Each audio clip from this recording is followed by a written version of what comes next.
Assalamualaikum warahmatullahi wabarakatuh. Perkenalkan, saya Arina Suci Nurul dari kelas S1 dengan NPM 101201191 dari Universitas Teknologi Digital.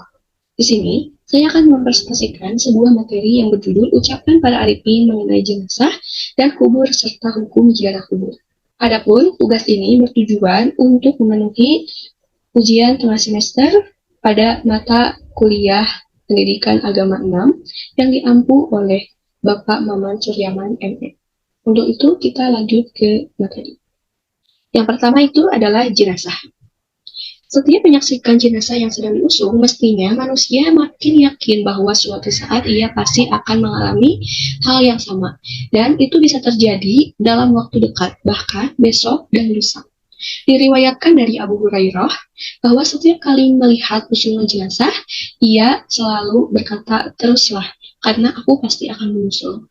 Demikian pula dengan Mahlul ad-Dimashqi. Setiap kali melihat jenazah, ia selalu berkata, pergilah, karena kami pun akan pergi pula. Itulah nasihat yang sangat bernilai amat, berbeda dengan orang-orang yang lalai. Usaid bin Zuhair berkata, setiap kali menyaksikan penguburan jenazah, aku selalu berkata dalam batin apa yang akhirnya akan terjadi pada diriku. Selanjutnya, alam kubur.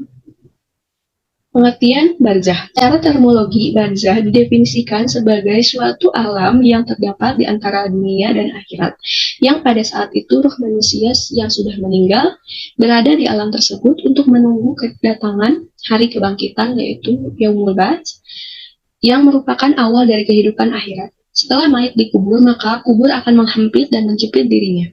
Tidak seorang pun dapat selamat dari himpitannya. Beberapa hadis menerangkan bahwa kubur menghimpit Sa'id bin Mu'adz pada kematiannya membuat arsy bergetar. Pintu-pintu langit terbuka serta malaikat sebanyak 70.000 menyaksikannya. Imam An-Nasi meriwayatkan dari Ibnu Umar bahwa Rasulullah SAW bersabda, yang artinya, inilah yang membuat arsy bergerak, pintu-pintu langit dibuka dan disaksikan oleh 70.000 malaikat. Sungguh ia dihimpit dan dijepit oleh kubur, akan tetapi kemudian dibebaskan.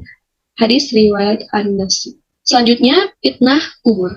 Jika seorang hamba telah diletakkan di dalam kubur, dua malaikat akan mendatanginya dan memberikan pertanyaan-pertanyaan. Dari hadis sahih riwayat Imam Ahmad dari sahabat Al-Bara bin Azib, Rasulullah SAW bersabda, yang artinya, kemudian dua malaikat mendatanginya dan mendudukinya. Lalu keduanya memberikan pertanyaan, di antaranya, man rabbuka, siapa Tuhanmu? Man dinuka, apa agamamu? Man nabiyuka, siapa nabimu? Man kitabuka, apa kitabu? Aina kiblatuka, di mana kiblatmu? Man ihwanuka, siapa saudaramu? Selanjutnya ada nikmat kubur dan siksa kubur. Orang yang meninggal dalam keadaan husnul khotimah akan mendapatkan nikmat kubur, sementara yang meninggal dalam keadaan su'ul khotimah akan mendapatkan siksa kubur. Penjelasan tentang adanya nikmat kubur adalah firman Allah dalam surat Ali Imran ayat 169 berikut artinya, janganlah kamu mengira bahwa orang-orang yang gugur di jalan Allah itu mati, bahkan mereka itu hidup di sisi Tuhannya dengan mendapatkan rezeki. Quran surat Ali Imran ayat 169. Selanjutnya, ziarah kubur. Makna dari ziarah kubur. Istilah ziarah berasal dari bahasa Arab yang diambil dari kata ziyadah yang berarti menziarahi, menengok, atau mengunjungi. Secara harfiah, kata ini berarti kunjungan baik kepada orang yang masih hidup atau orang yang sudah meninggal. Sedangkan secara teknis, kata ini merujuk pada serangkaian aktivitas mengunjungi makam tertentu seperti makam nabi, sahabat, wali, pahlawan, orang tua, kerabat, dan lain-lain. Dasar hukum ziarah kubur. Ziarah kubur bagi laki-laki hukumnya sunnah, sedangkan bagi wanita hukumnya mubah.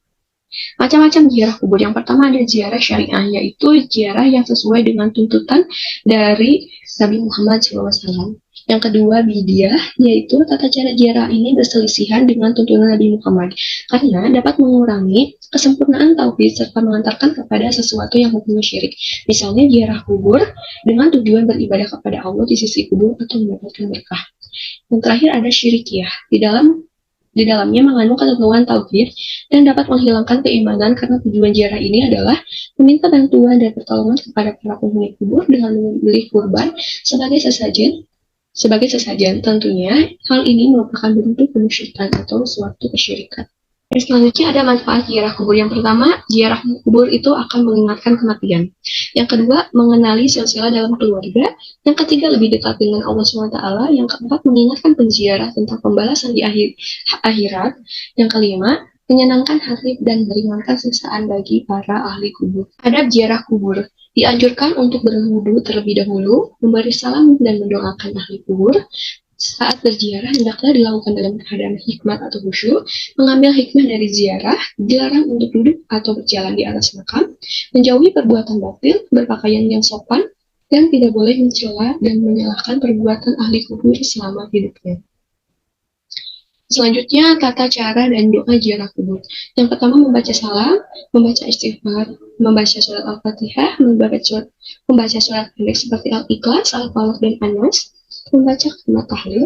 Selanjutnya membaca doa ziarah kubur yang berbunyi Allahumma firlahu warhamhu wa afihi wa fu'anhu wa akhir nuzulahu wa washimah walahu wa syahul limati wa syawati wal marodi wa nakihi minajumi bihi wa kotoya kamadina fasawubul abiyadu minadunasi wa bilahu doran khairan min durihi wa zawzan khairan min zawzihi wa bilahu janatan wa alihi min azabi kubri wa min azabi nari wabshalahu bi kubrihi wa naburi mahbubi.